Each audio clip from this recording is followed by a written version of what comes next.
Welcome to another episode of Hiring and Empowering Solutions. My name is Molly McGrath, and I am founder of this revolutionary office altering podcast. I am so excited. We're just going to dive in for today's guest. And my guest today is Ryan Estis of ryanestis.com. So before I give an introduction of who Ryan is and his background, I just want to say first and foremost, you all are amongst an absolute giant. And I am so excited to have you here, Ryan. Thank you for being my guest. Oh, thank you, Molly. It's so great to be here and reconnect and spend a little time. So thanks for having me. Yes, indeed. So in the show notes, I will have Ryan's link to his social platforms in addition to his website, where I highly recommend that you join his blog. You watch his introductory video on his homepage. Just be prepared. You are going to be energized and you are going to be, I was just sharing with Ryan, I was absolutely moved to tears after watching that last night, because I'll share with you how Ryan and I know each other and how we met. But before I do that, I just want to share a little bit about who he is and what he does. Because Ryan has spent over 15 years helping companies connect with employees and customers. He is a motivational speaker, the best keynote speaker ever heard. You can read his testimonials on his website. His clients include AT&T, Motorola, MasterCard, Adobe, Mass Mutual, National Basketball Association, the Mayo Clinic, Honeywell, Thomson Reuters, for my attorney listeners out there, Ernst & Young, Lowe's, and Prudential, and the list just goes on and on and on. And you can see his customized keynote presentations, corporate seminars, and like I said, his videos. So Ryan, I'm so excited to have you. Oh, it's great. Thank you for the kind words. And I was really looking forward to this. I mean, I know you're going to talk about how we met, but I'm grateful for how we met and glad our relationship has continued. So. Yeah, and thank you for letting me share that, because so Ryan and I met, you just shared with me before we recorded, it was 4 years ago when we first met. Yeah, 4 years. Oh my goodness. So we met at the Hoffman Institute outside of Napa Valley in California at I don't even know if personal development doesn't even encompass it. It was 8 days, no technology, no connection with the outside world. And it was an unbelievable transformational experience. I think their tagline is when you're serious about change. And one thing that I loved about the Hoffman Institute is it's a group of 40 people that come in here for 8 days. So obviously you have to be highly committed. It's not a small fee to get in there, but one of the most amazing pieces was you could not share what you did for a living. It was not, you stripped all of your identities, and it was really about entering there as a human being. And I remember when we went around the circle and we all introduced ourselves, and you all will hear that Ryan has a beautiful, powerful, inspiring voice. And when he spoke, I'm like, oh man, that guy's got to be a celebrity. He's like either on radio, he's on TV. And Wow. yes. And in that experience, I know you did a podcast yesterday with Drew, which I cannot wait to hear, one of our phenomenal leaders. Share with us, will you, quickly about what's happened in the 4 years, and how, as you were already very, very successful, you were already inspiring, you were already, as I would say, I felt like you were very spiritual and embodied when I met you. What has gone through that done for your business and for you? Well, I think it was an awakening for me, to be honest. You know, that was my first, what I would say, real kind of committed introduction to what I describe now as in work. And I touched the most important part of that experience for me was you really were intentionally shed your identity. You know, so much of my focus and effort has been around business and building businesses and my own business the last 10 years. And, you know, that can be a pretty good mask to wear, right? And you get validation for it. You know, you're an entrepreneur, I'm an entrepreneur. It's so easy when you meet new people to get into the what do you do conversation, or tell me more about that, and this is what I do. And you know, having to set that down and just having a name tag that says Ryan, and meeting people as the person Ryan, and being forced to not be able to talk about those other things for 8 days created just these kind of beautiful, brilliant connections. And it was, you know, it was a real recognition. And, you know, how it's influenced my work. I think I just became a more open, heart-centered speaker. You know, I've incorporated some of those philosophies and ideology, and I talk about leadership today, you know, really as something that the best leaders, you know, work from the inside out. And I think having a practice where you're focused on inner work and you know, personal growth and spiritual awakening can make you a more wholehearted, centered, and connected, authentic leader. And that's exactly what we need more of right now. Mm, mm, beautiful. And I can tell you, watching your videos and watching your evolution on social media, um, like I said, the word that comes to me is breathtaking. I feel like you give business owners, you're not speaking to yoga studios and massage therapists in just a holistic arena. You are speaking to big corporations. And what I witnessed firsthand with you, Ryan, is your ability to stand on stage in front of thousands and thousands of people, and with under 5 minutes, get them to drop in and to drop their barriers and just to open their heart and be willing. And I think that permission is a word that's coming to me, that you automatically give people, that is so unique to any kind of keynote speaker that I've ever witnessed. Well, it's so interesting, and maybe not a coincidence that you use the word permission. You know, this whole journey for me started really around speaking. I was 22, 23 years old, and I sat in just on a random act on a session with a motivational speaker, Jim Rohn, who's actually Tony Robbins. He's like they call him the godfather of inspirational speaking.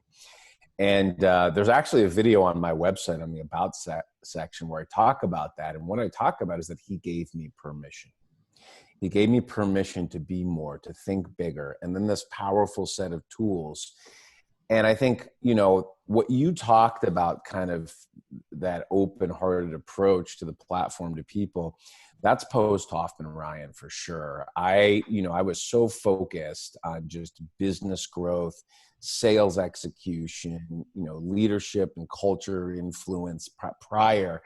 And even now having the space, and I'll do it. I mean, I have videos where I'll walk off the stage and get people to start breathing, close their eyes and put their hands on their heart, and we'll walk them through an experience. And it, you know, I certainly didn't have the awareness or the confidence to do those kinds of things in a large format keynote prior to, but it's been such a gift for me, both personally, but also professionally. And so staying connected to the process and the work, you know, it's been a big part of my growth, and I've made that commitment to do it, like I know you have, going forward. Yeah, I am not even the same person I was 4 years ago. I like what you said about Jim Rohn and the permission to be bigger, to grow bigger, because 4 years ago, but that even 2 years ago, was it 2 years ago where we met at the Q2? It was 2 years ago in Colorado. What a beautiful experience that was, too. Yeah. Beautiful, I'm ready for beautiful another. setting. Me too. As soon as we can go back, I'm going.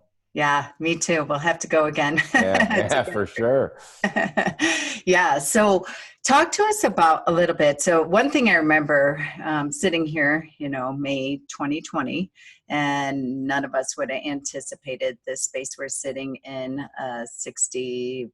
90 days ago at all. And one thing I remember when we were in Jackson Hole for one of our retreats at the ranch, and you and I were having a conversation, and Drew in the kitchen, I shared this with you before we recorded. You know, I said, wow, you're a motivational speaker and you are just all over on the road, total road warrior, and you're just so powerful and phenomenal. Why aren't you doing coaching and consulting? And what I love about is just your intentional focus in regards to your unique ability and your ability to, and your confidence to say no to what distracts you. So can you speak to us prior to Yes. this, what Yes. your business looked like? Yeah. And so it was an intentional decision, and I wanted to stay focused on what I was trying to create. And, and just so you know, I wasn't always so focused. I'm a salesperson by nature. So when someone presents an opportunity, my natural inclination is to pursue it. But, you can easily water down the things you're best at or the best opportunities if you're constantly jumping into the next Zoom call or trying to figure out how to deliver that over here. And as when I started this business, there was a consulting portion of the business and a coaching portion of the business. I just didn't anticipate speaking would take off the way it did, and it did. So like last year, for example, I did 80 live events. And in addition to some writing and research and content creation, which is a part of that and supporting that business. And so, that's a pretty aggressive schedule. Now for the 80 I did, I probably turned down another 40 or 50 just based on availability. And so I knew that, that those opportunities and pursuing that were going to create something larger. And I wanted to stay in that lane because, if you start scheduling coaching clients and consulting, projects, that requires a big commitment too. And then I'm going to have 3 dates in June that are booked on a consulting project, and then the phone's going to ring or the email is going to come in with those opportunities to speak. And I wanted to keep my schedule open because I grew confident and knew if we're focused on the right things, those 100 opportunities will be there. And we've grown the business 10 consecutive years. So, I was probably focused on my highest part of the business I enjoyed a lot, the part of the business I felt I was best at, and the part of the business that was creating that top line revenue growth. And that kept me in that lane. So that's the why, I kind of made that decision. And when I was watching your video last night, what really struck me, like right in my heart, was when you said, when you get better, nobody can take that from you. Well, isn't that the truth? And I've had to remind myself of that during this time, but I think that's an important point. And, I always say whenever I hit a plateau, it's usually because I relaxed on my commitment to learning. Right. Mm. So, we're both pretty committed to personal growth, and we share that growth journey with our communities, because it has been the single biggest contributor to whatever success I've had. And so I always say you stay in the learning lane, and change is hard. Growth is hard. And there's pain that comes with that, and there's struggle. But, if you can see a little bit of progress, right, then, that it's hard, and most people but it's a differentiator. And when you bring in those new skills and you get better, then you have an advantage, and that pays dividends in the future. So. Advantage. Talk to us about that, kind of the new advantage and the new business performance for the new economy that you're sensing and seeing and experiencing yourself right now. Yeah, I mean, what I believe is happening right now, and I think back to previous challenges or crisis moments. I was leading a large sales and services organization in 2008, kind of at the onset of the Great Recession. We were totally unprepared for that, made a bunch of missteps, and ultimately that business never recovered. And it was what prompted my exit in 2009 to start this. And so, looking back, while they're two different crisis moments, there are some parallels both in the psychology of how people respond. And now, kind of this next normal, we're not only navigating a health crisis, we're also navigating an economic crisis. We're back in a situation where 1 out of 5 people have lost their jobs. So, but having this kind of appetite for change and change readiness, what I always say is that during a crisis like this, the cycle of disruption gets accelerated. I think McKinsey research said The cycle of disruption now from a digital perspective has been accelerated 5 years. So, we were on this slow path to discovering these new tools and technology. And now there's not a person in business, that isn't completely proficient at scheduling, video conference meetings and calls. And, we're not going to go back to the way we were before. This is going to be part of the way we work going forward. So you can embrace that and look at the opportunity inside it.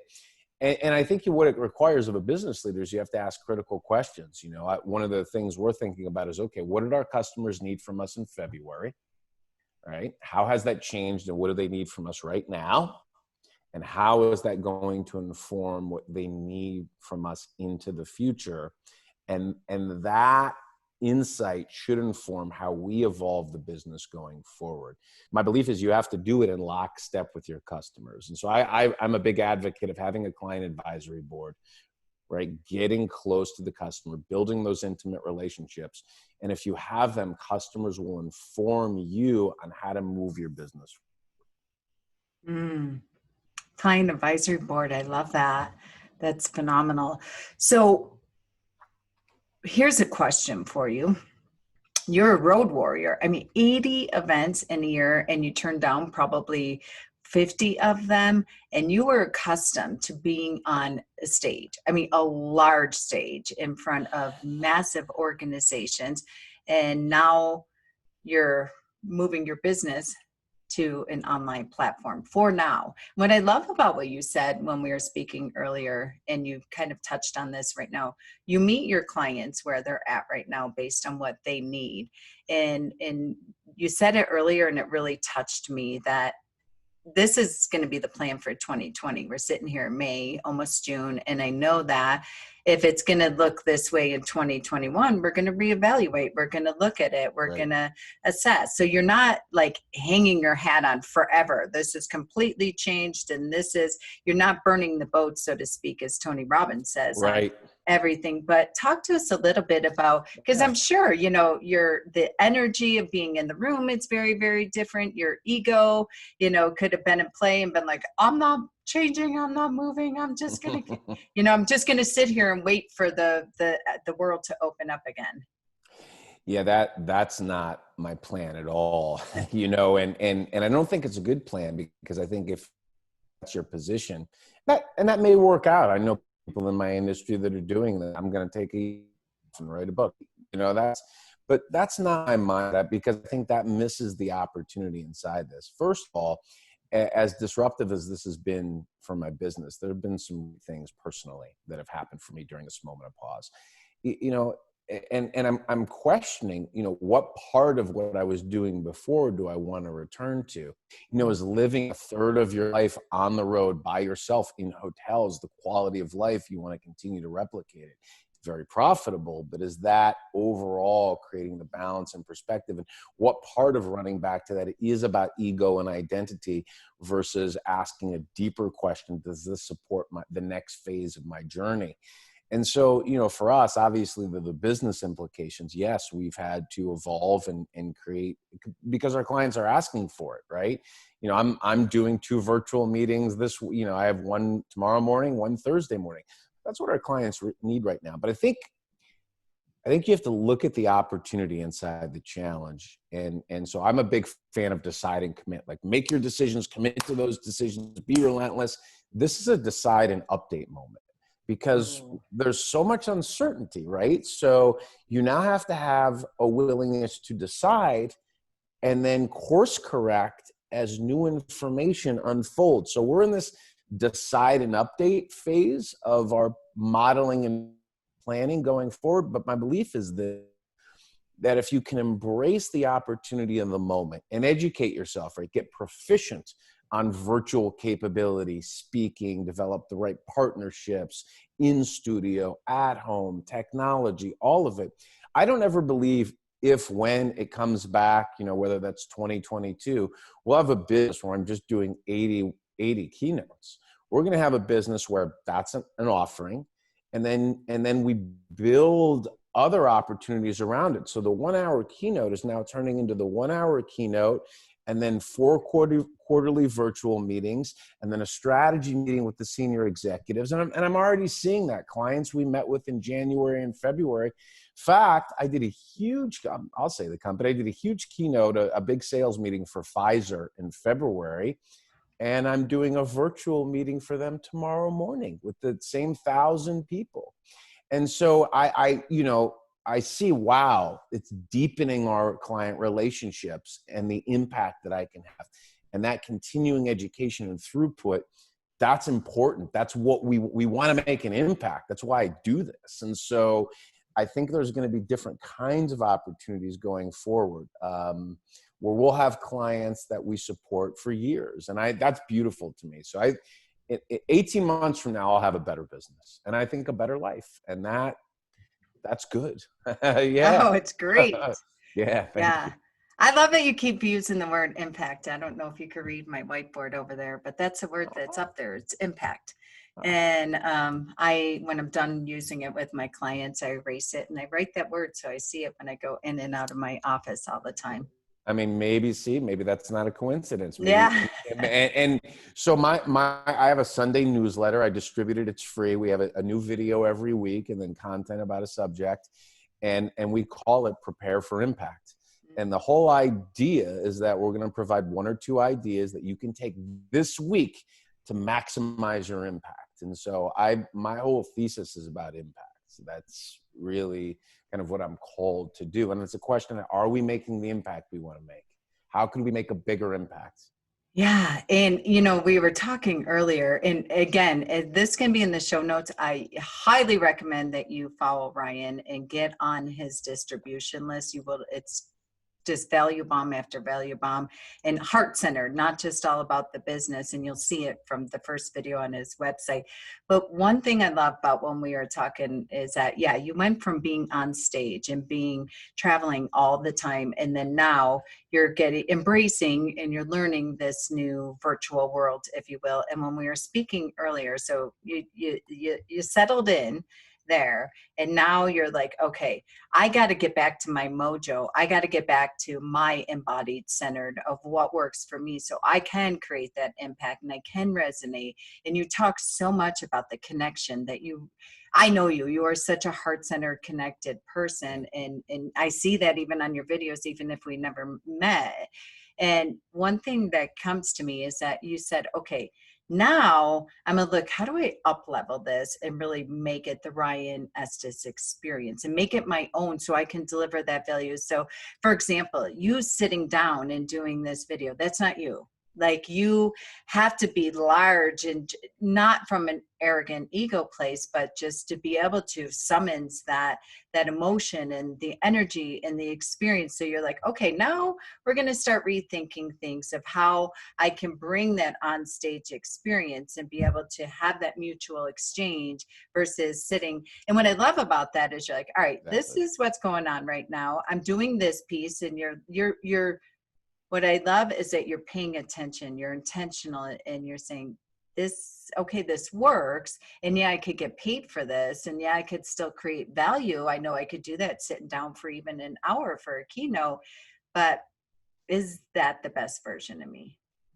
That's exactly right. I mean, you hit it. And it's, I think the energy and emotional resonance moves people to the precipice of change.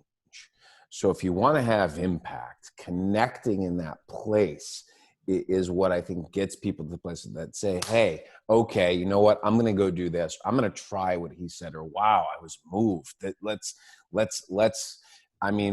take it back to Hoffman. And I just think I've seen it enough times. You can have that in an hour, and the business content's great.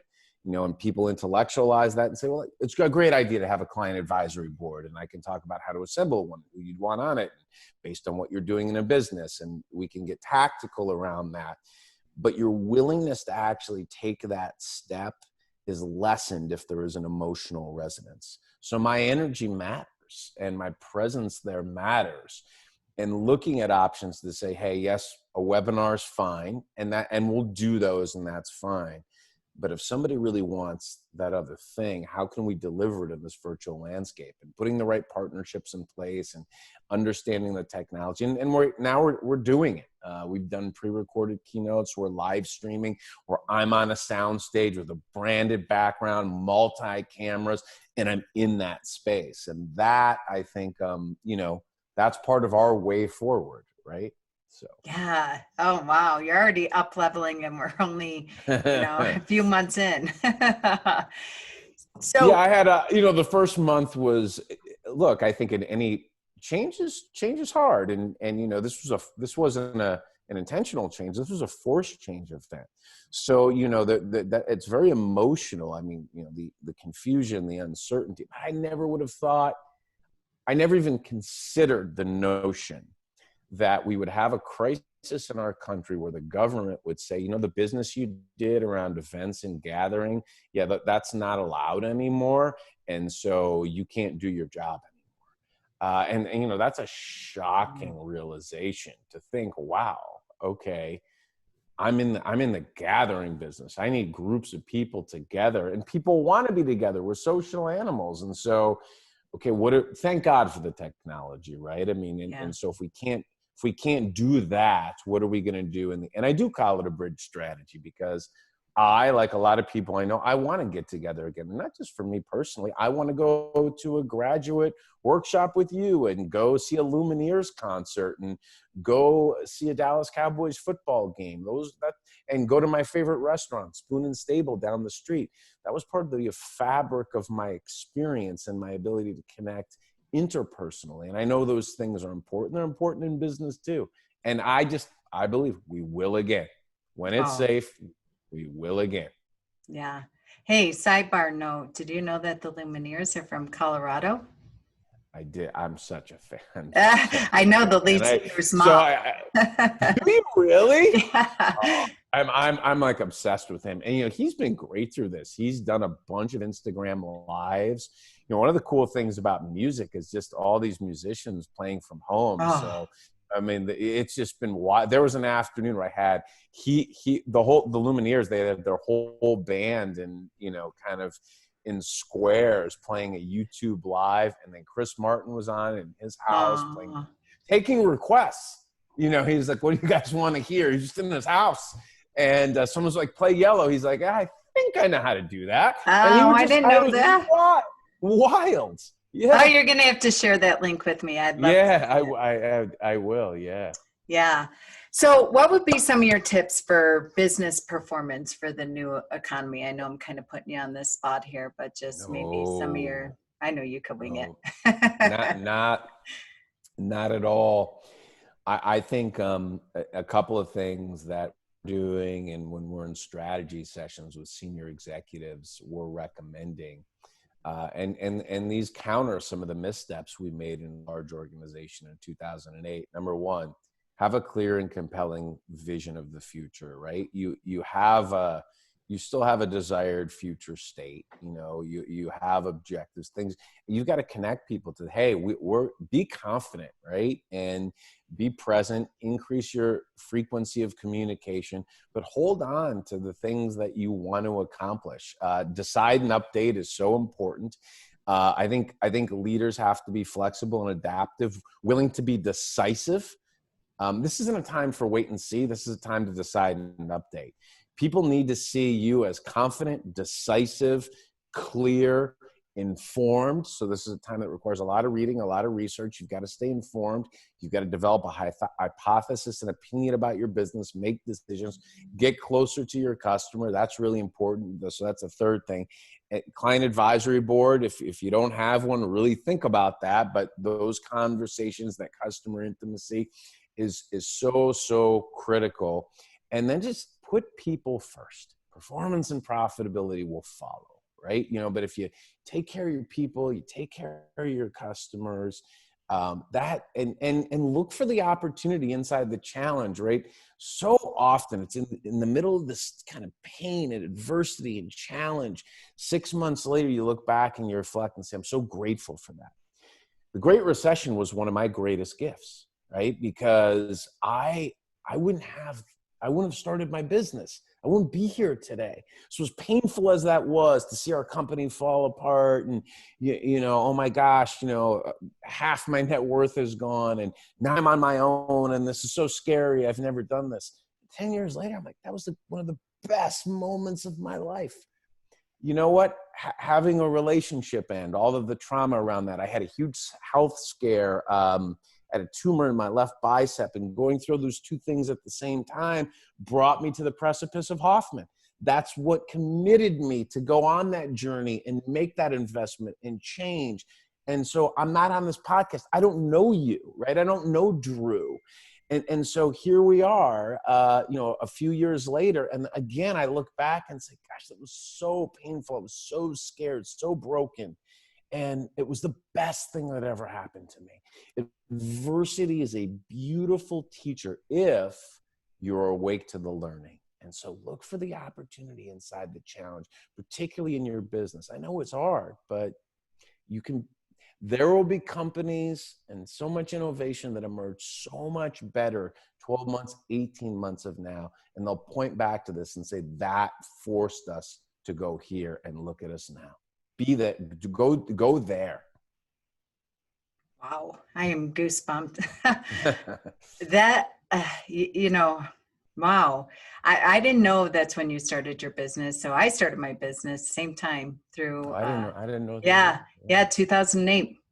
And that's fascinating. And what led me to Hoffman, the day I got on the plane to go to Hoffman, I stopped at FedEx on the way to the airport and dropped off my contract that I signed of getting out of my business partnership of almost 16 years. And prior to that, what led me to Hoffman was losing my mom, losing my dad, going through a divorce, all in an 8-month span, and not knowing that I was going to be signing documents to get out of a business that I built with every fiber of my being. It was 100% my identity. It was everything to me. And I signed those documents. And I remember I was a shell of a human being. I was a walking zombie walking through that airport.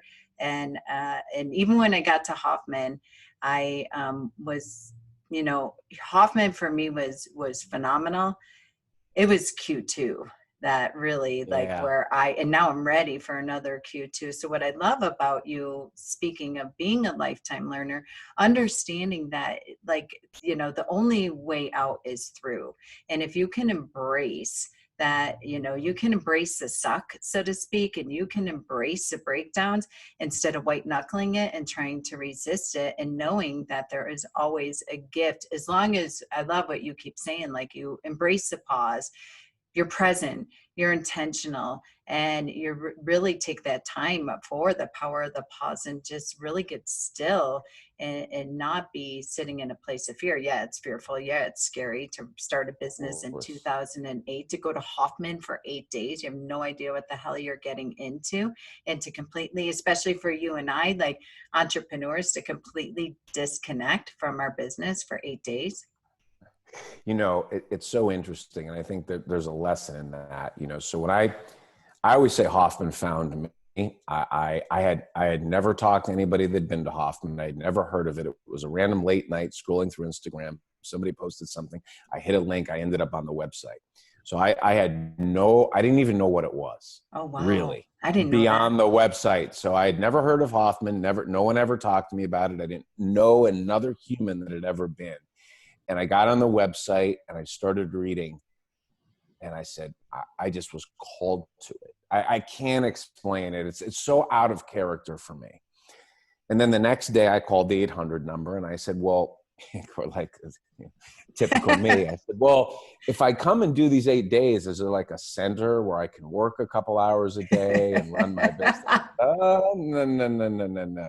No, actually, you there's no Wi-Fi and you'll be handing in your phone the first night. I said, I'm out. Can't do it. And so I just said, thanks. It's just not for me. I'm a small business owner. And that night I just thought, no, that's actually exactly why you need to do it. And I called, it took me 24 hours to reconcile that. And I said, no, I'm going and I'm going to hand in my phone. So I got my team ready for the 8 days off the grid. And those were, it was a turning point. I mean, it's one of the best weeks of my life. And, I think it is important particularly for entrepreneurs, business leaders, to take these breaks, these moments of pause. It's like, go and look, I never would have done this, this take 3 months out of my business and stay at home and learn how to cook and do virtual yoga or whatever. But I have to tell you, obviously the challenge and the sickness and there's a lot of just horrific things that have happened around this. And so I'm not glad from that perspective. But for me personally and professionally, jumping off that treadmill and having a chance to get a broader perspective and then ask bigger questions about this next phase of my journey have been very, very powerful for me, because it's easy to jump back onto the treadmill and then kind of ignore things, and I was experiencing even maybe this last year a bit of a setback, right? And maybe not as connected to things we did at the process or my own personal growth. I was busy again, and that's good for the business, but it might not be good for Ryan. And so I always tell leaders, you can't pour from an empty cup. So, you've got to do the inner work to have outward impact, and recognizing that for me, you were slipping and here you are.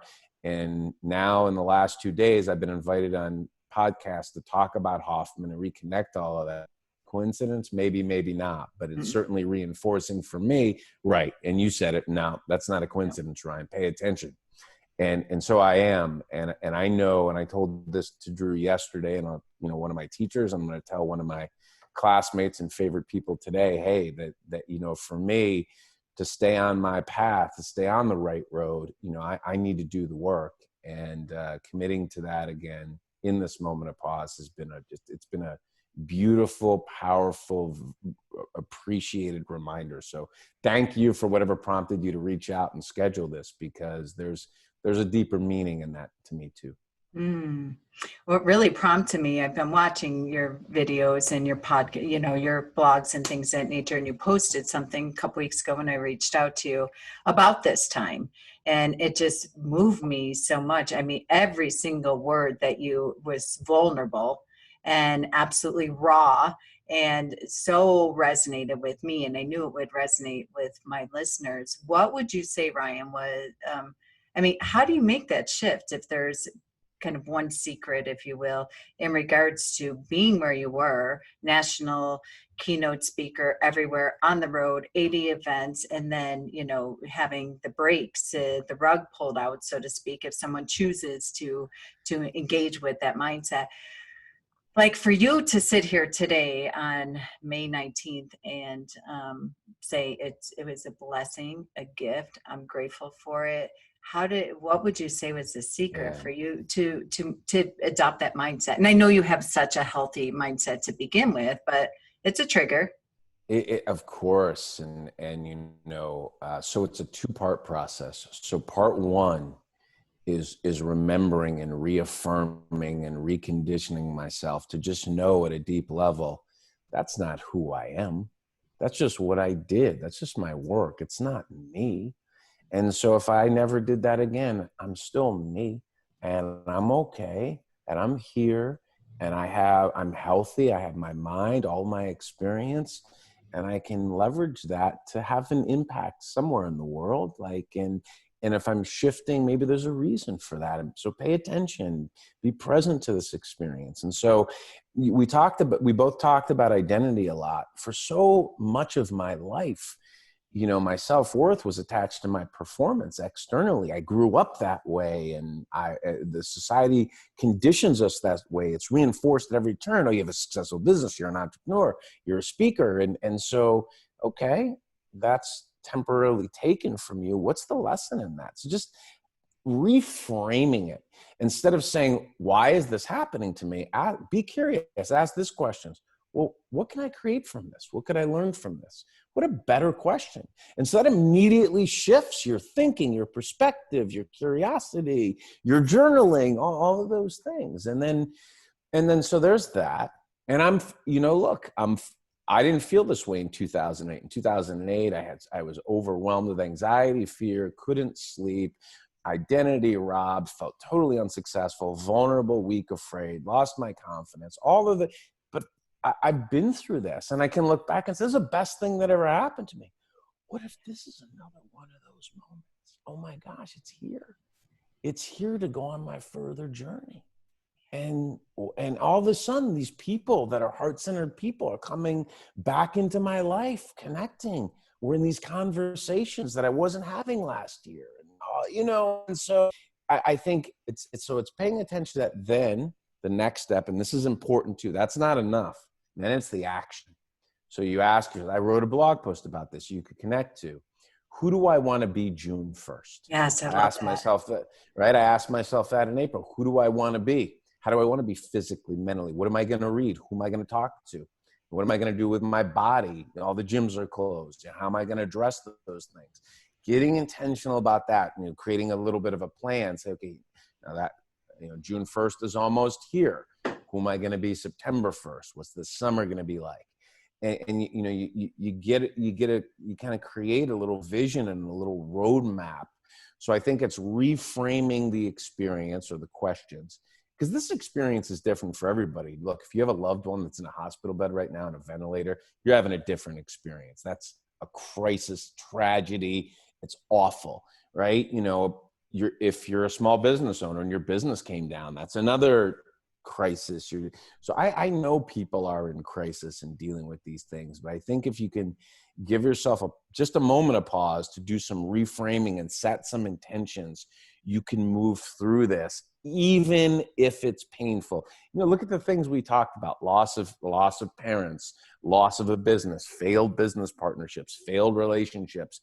And here we're looking back on those things a few years later saying those were the gifts. And so I just remember, like, adversity, you can be in a lot of pain right now. And in 6 months, based on the decisions you make and the action you take, look back at that and say, wow, I had that terrible experience to go through it. On the other side, there's something at the bottom of that, the rainbow that's waiting for you. More is waiting for you. So, you just have to move through it. It's hard. This is hard for me too, but we're moving through it. Yeah. And guys, this is my recommendation. If you take nothing else, I'm going to post a blog. Who do I want to be June 1st? You can even ask yourself that right now. You got 2 weeks left. Right. Your whole life could change. Your whole business can change. Everything can change as long as you're willing to get deeply curious and ask yourself these questions. What I'm taking from this, Ryan, is your willingness to the power of the pause, and to not what strategy, what marketing strategy. You could have all the strategy in the world, but like you talk, it's an inside job, and starting there and getting really clear. I love what you said, that that was my identity. If I never get to go back to that, like, who am I? Can you still make impact in the way that you want to for others? Yeah, you've learned how to do that now since middle of March, and you're getting comfortable with it. You're learning it, and you're saying, what more? I want that. How more can I up level this and make it and embody what my old life was? And you might go back to that. You might not. Who knows? But you're getting deeply curious. You're asking the right questions, and you're getting uncomfortable. You talk about getting uncomfortable so often. Something that I wrote down, that when you talk about moving the switch on, and you wrote what I heard you say was the biggest breakthrough moment in business is one step outside of your comfort zone. That's exactly right. So we have to get a lot more comfortable right now being uncomfortable. And here, are you uncomfortable, anxious, afraid, trying something new for the first time, on the edge, not sure if it's going to succeed or fail, taking an emotional risk, putting yourself out there? Great. Guess what that is? Progress. And progress leads to growth, and growth leads to being better. And then when you get better, nobody can take that from you. And then you're on your way. You're going to create momentum. But those first steps, the first time, the first thing, it's scary and it's hard, but if all that feeling and anxiety comes up, congratulations, you're on the right path. Yeah. Yeah. That's the road less traveled. That's where the breakthrough happens. And when you feel all that bubble up and you feel all those emotions, don't try to stuff them down. You want to lock arms with them. And it's your internal compass telling you, you're at the tipping point. Keep going. This is exactly the direction, right? That's it. I call that the red zone. You're on the precipice of a permanent and worthwhile change, growth. And so many people give up in that moment because that's the resistance, right? It's that little voice, oh, I'm not good enough to do this. And by the way, that voice can come from other places too. I can tell you, sometimes if you're really trying to change, people that knew you the way you've been can want to pull you back. That's difficult. So it's so important to surround yourself with people that are on that change journey and people that will support what you're trying to do. And if you can't get that from the people in your life, get it from other places, podcasts, YouTube, TED Talks, but put positive intention in your mind. I think, here are two people that just both of us, 10 years ago, we were falling apart. 4 years ago when we were falling apart again. and that's part of it is, that's part of the hero's journey. You accept that little whisper, that little call, you take the call to adventure. And most people don't answer the call because they're too afraid. It's like, oh, something over here. And if you're willing to say, I'm going to go on this adventure, just know there's going to be setbacks. The last 4 years, there's been setbacks on my journey to growth and healing. I've had a pretty big setback this last year. I was triggered a couple of times and I kind of shut down the work that I was doing and, took on more external, more speaking, more and more, because you can kind of run from yourself a little bit and not address the things that are important. And now pause again. And then so funny, during this pause, the business sort of gets stripped down. I'm reinventing. And then all these heart-centered people that I've connected with in my journey start showing up. And it's when you accept the call to adventure, when you take the first step and you take the action and step into the unknown, watch how the world and the universe responds. Pay attention to that, because there's something to that. If you show yourself to be deeply committed to the change, the world has a funny way of moving around you to support that change. And I'm saying this out loud as I'm understanding what's been happening to me the last few weeks. And so that's just, remember that. Beautiful. All right, one final question. Okay. So I'm always teaching my clients and advocating and insisting, if I'm going to be as bold to say, that they need to do quarterly retreats, that they have to invest in their team, in their business, and the power of the pause, regardless of what's going on.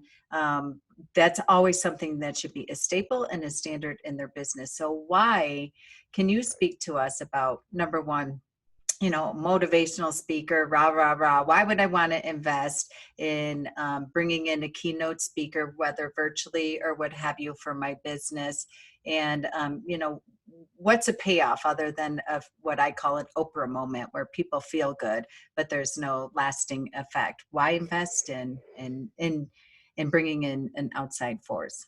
Yeah, and it's a great question. And look, I think part of what I'm being called to do now is probably less motivation and a bit more strategy and execution. So, I always say, I'm a business content speaker first. I mean, we focus on leadership impact and sales growth. And I think, change management is really hard, and crisis management is really hard too. And, a lot of mid-level managers have never, we've had 10 great years. So, we're in uncharted territory here, and a lot of leaders and producers have never had to navigate something like this. So I think what outside perspective, it's bringing an outside perspective, insight. Part of my job is to look at trends, to go into world-class organizations, to do some assessment research, to create some understanding, We do a lot of our own proprietary research. We publish that research, but then bring to bear insights that you can take to navigate this and come out on the other side in a much more favorable position. I think that's part of it. Additionally, there's a little bit of a Trojan horse that gets into the inspiration and motivation. Uncertainty creates fear. Fear creates paralysis and poor decision making. And we are there right now. This is such an uncertain, unstable moment. And so to create some perspective on how you guide and lead teams, or how you even show up and navigate amid all of this unknown and uncertainty, I think can be useful. And so that's a big part of what we've been called to do. It's what I'm going to be doing tomorrow. It's what I'm going to be doing Thursday morning. We have 3 brand new programs that are all about navigating this moment in time. Tomorrow, we're going to talk to 1,000 a go-to-market strategy for Pfizer about the way forward. How do you adapt and thrive through this uncertain period of time to emerge better and stronger, which has been a big part of our conversation. So I think that gets to the why. I think everybody could use a little bit of solid insight and perspective, and maybe even a healthy dose of inspiration during this moment. I know I look to it outside myself, and I think smart leaders and organizations are doing the same thing. Yeah, you said a very key word that perked up my ears, and it's perspective of bringing in an outside thought leader and expert that really you have all the tools, you have all the skill set, you have this strategy, but it's also the ability to bring in that insight and the inspiration side of things, because you could come in and throw a bomb into the business and rip it apart and tell you everything you're doing wrong and redirection and all that, but then you leave people just completely shell shock, and that's not, I've seen so many business consultants do that. And even when I go into businesses, employees kind of panic, like, am I going to lose my job? And when they start shining the flashlight on the areas to see what's working, what's not working, etc., to your point, you've said it many times, change is difficult. And so I think coupling and bringing all of that ability of the inspiration, the wisdom, there's a big difference between motivation and wisdom. As you were speaking, I'm like, you're not a motivational speaker, you're a truth teller and you're a wisdom walker. And you bring in all of the business side and the content and the strategy and all that, and couple that together. It's very difficult to be able to see your business when you're in the thick of the soup, right? Well, that's exactly right. It's why I have a coach. It's why I go to both personal growth and professional growth seminars. It's you have to be willing to step back and, to your point, see the forest through the trees and get some good diagnostic insight or some alternative perspective. And so looking outside of your industry, your category, taking the time to invest in you, that's what the best leaders in the world do. Mm. All right. So I have one favor to ask. Would you come back and talk to us about client advisory boards?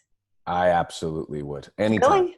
Yes. Oh, great. For you, of course. Awesome. Oh, Ryan, thank you so much for being our guest today. I am deeply, deeply grateful for what you do as a profession, but more importantly, who you are as a human, and that I get to have you in my life. Thank you, Molly. I'm grateful too. It's been great to have this conversation. Yes. All right. That's a good stopping point. Until next time, this is another episode of Hiring and Empowering Solutions, and you can check us out at hiringandempowering.com.